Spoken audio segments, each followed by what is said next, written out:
Let's go over the Atlantic to Florida. Now, I was filming over in Florida the start of the year. You can't tell. I had sunblock on. It's a really exciting market, I think. Certainly if you look at the American economy, you read the financial press, apparently, technically, they've been out of recession now for coming up to 12 months. Now, I'm not Nostradamus, but I think now wouldn't be a bad time to be considering Floridian property.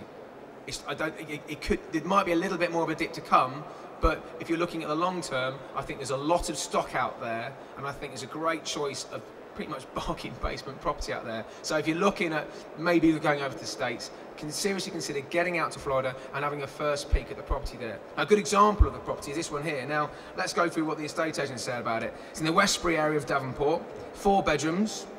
It's a 20-minute drive away from Disney theme park. Now, Jasmine touched on the fact earlier about how important it is to have golf courses nearby. It helps you rent your property out.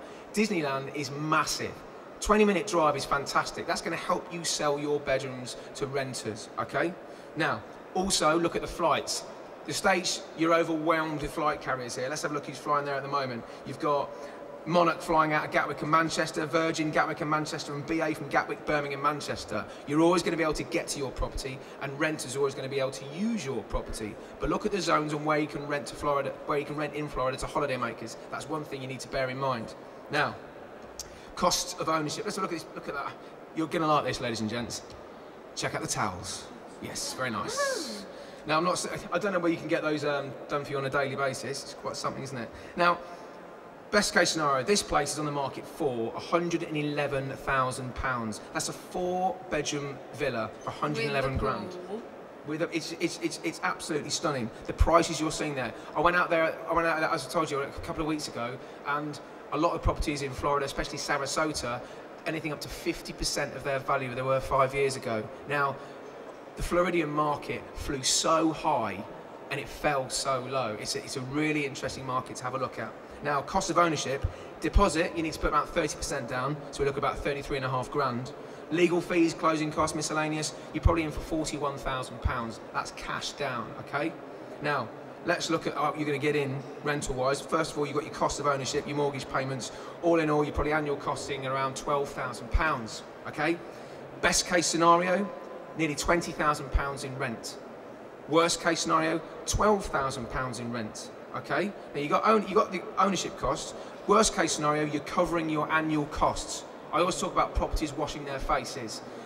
At the moment, I think the days are gone where you're making a lot of money alongside capital appreciation. Here you got 2 plays or 3 plays even. On this property, you're looking at paying your mortgage off, but also you're looking at potential profit. Best case scenario at 19 grand. Okay, I'll look at the worst case scenario, but you're probably looking at a profit rent of a few £1,000s a year for an investment of £40,000, and hopefully over the next 10 years you're looking at capital appreciation. Even if property goes up 20%, you're looking at a good chunk of money coming your way in equity.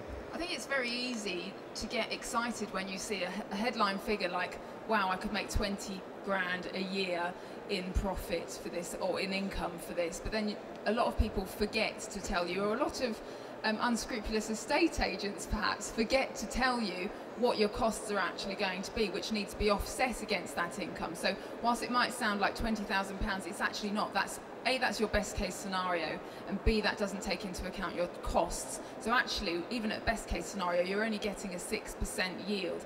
Then you've got to factor in the fact that although yes, lots of flight carriers do fly out there, if a family want to go out there, they're looking at minimum £350 for a flight. You're looking at families taking small children on an 8 or a 9-hour flight over there, so it's a long haul flight. Also, you've got to think about how regularly you'll be able to use the property yourself and how you're planning to use it. Now in Florida, we've coined the phrase semi-great, and a lot of people plan to go over there and live for a longer period of time, but there are restrictions on that. We're debating, aren't we, about whether it's 90 days or 6 months on a tourist visa.